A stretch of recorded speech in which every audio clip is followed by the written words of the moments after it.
India की number 1 choice Bharat matrimony.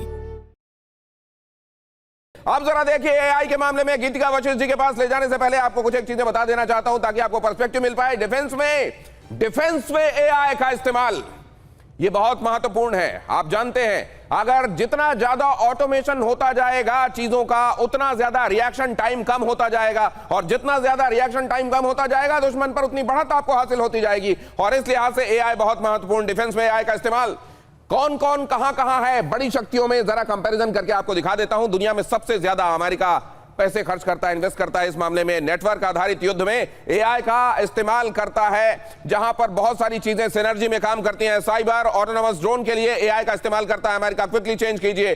America AI से target की पहचान करता है, टारगेट डिटेक्शन में खासतौर से अमेरिका एआई का बहुत इस्तेमाल करता है।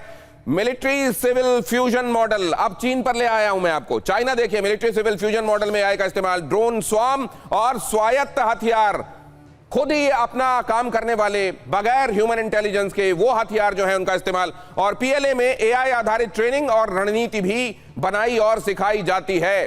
रशिया पर आ जाइए। एआई सक्षम रोबोटिक टैंक्स और ड्रोन बनाने में रशिया को महारत हासिल है।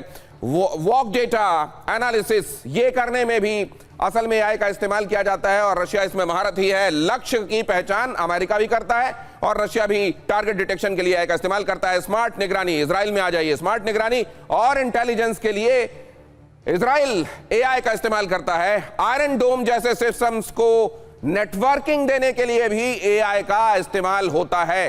भारत अब कहां कहां पर इस्तेमाल कर रहा है जरा देखिए। एआई आधारित निगरानी और फेस रिकॉग्निशन के मामले में भारत का इस्तेमाल कर रहा है। ड्रोन, साइबर सुरक्षा, बॉर्डर मॉनिटरिंग वगैरह में भी एआई का इस्तेमाल शुरू किया जा चुका है। डुअल यूज एआई, सैन्य और नागरिक इन दोनों पर फोकस किया जा रहा है। लेकिन अभी गवर्नमेंट रेडीनेस के हिसाब से देखें तो भारत को बहुत ज्यादा एआई में अभी एफर्ट्स करने की जरूरत है। गीतिका वशिष्ठ जी, आपको इसमें ला रहा हूं। इंपैक्ट एआई समिट भारत में, इसके मायने, इसका महत्व।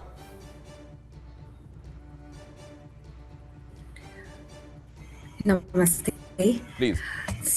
ये समिट भारत को एक इंटरनेशनल प्लेटफॉर्म पे एक एआई के उभरते हुए लीडरशिप, एआई लीडरशिप में जो भारत का रोल है उसमें एक बहुत ही महत्वपूर्ण योगदान है।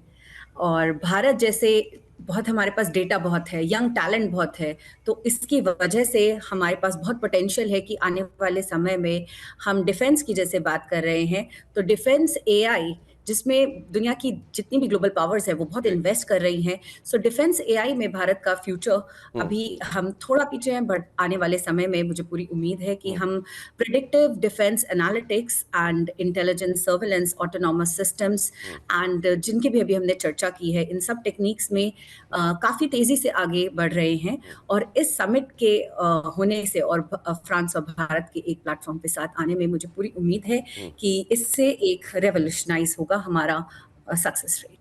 पर साथ ही मैं ये बताना चाह रही हूँ कि अभी हम डिफेंस की, वॉरफेयर की बात कर रहे हैं। सो एआई वॉरफेयर में सबसे बड़ा सवाल है जिसकी हमने अभी तक चर्चा नहीं करी कि ह्यूमन कंट्रोल और अकाउंटेबिलिटी को कैसे मेंटेन किया जाए। क्या अब हमें इंटरनेशनल एआई ट्रीटीज के बारे में भी सोचना होगा? क्या रिस्पॉन्सिबल इथिकल गवर्नेंस या ग्लोबल एआई आर्म्स रेगुलेशन पे हमें कितना फोकस करना होगा? ये कितना लीथल हो सकता है जो हम ऑटोनॉमस सिस्टम्स की भी बात कर रहे हैं। और दूसरी बड़ी बात तो ये भी है मैम कि अगर इस तरह की ट्रीटीज होती हैं, कोई समझदारी बनती भी है, तो चाइना और अमेरिका जैसे देश उन इंटरनेशनल ट्रीटीज को कितना मानेंगे। और मुझे लगता है एआई के जमाने में क्या एक ही चीज, क्या वो जो आखिरी किल बटन है, क्या वो ह्यूमन इंटेलिजेंस के हाथों में दिया जाएगा, बाकी सब कुछ ऑटोनॉमस हो जाएगा और एआई उसको कंट्रोल करेगा क्या? ये भी आपके पास लेकर आऊंगा, लेकिन उससे पहले जरा मैं दिखा देना चाहता हूं कुछ और चीजें। एआई के इस्तेमाल में कौन किस नंबर पर है, जरा वो भी आपके सामने रख रहा हूं। जरा देखिए, अमेरिका कहां पर है, चीन कहां पर है, भारत कहां पर है। अगर इस हिसाब से देखें आप तो अमेरिका नंबर 1 पर है, चाइना उसके बाद आपको दूसरे नंबर पर दिखाई देगा, फिर आपको भारत दिखाई दे रहा है, फिर आपको दक्षिण कोरिया दिखाई दे रहा है और फिर दिखाई दे रहा है सिंगापुर। यह है ऑर्डर फिलहाल एआई का इस्तेमाल करने के हिसाब से। स्टैनफोर्ड यूनिवर्सिटी के सोर्सेस के हवाले से जो खबर मैं आपको बता रहा हूं, एंटरप्राइज लेवल पर एआई अपनाने के मामले में भारत दूसरे नंबर पर है। गिटहब खासतौर से कोड्स जिस जगह पर जिस प्लेटफॉर्म्स पर रखे जाते हैं और शेयर किए जाते हैं, गिटहब पर एआई प्रोजेक्ट्स में योगदान के मामले में भारत दूसरे स्थान पर है, निजी निवेश के मामले में भारत तीसरे स्थान पर है, और गवर्नमेंट एआई रेडीनेस मतलब हमारी सरकार एआई का इस्तेमाल अपने गवर्नेंस में करने के मामले में कहां है, अगर इस हिसाब से देखते हैं तो भारत बहुत पीछे है, 27वें स्थान पर। जाहिर है ये एक बड़ा गैप है जिसको कवर करना है। अब जरा ये भी देखिए, भारत और फ्रांस डील से किस पर असर होगा।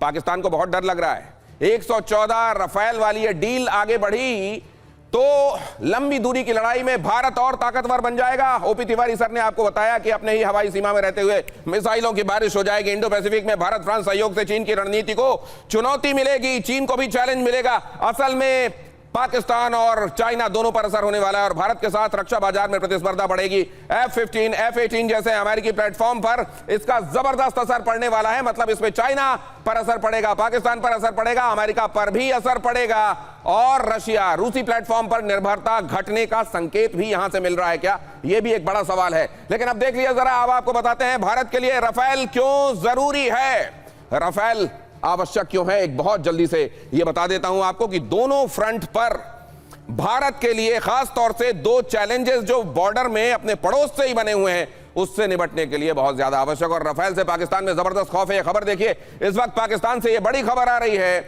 राफेल से पाकिस्तान में जबरदस्त हड़कंप, मिराज फाइटर जेट को अपग्रेड करेगा पाकिस्तान। तो ऐसा हो सकता है क्या कि बैलगाड़ी को आप अपग्रेड करें और उसको आप एक टॉप क्लास कार बना दें। बहरहाल सपने देखने पर कोई रोक नहीं है। डिफेंस सिक्योरिटी एशिया की रिपोर्ट में दावा किया जा रहा है लड़ाकू विमानों के रेडार को अपग्रेड करेगा। 40 से 50 साल पुराने पाकिस्तानी मिराज। सर इससे क्या हो जाएगा डीके पांडे सर, केवल 10 सेकंड।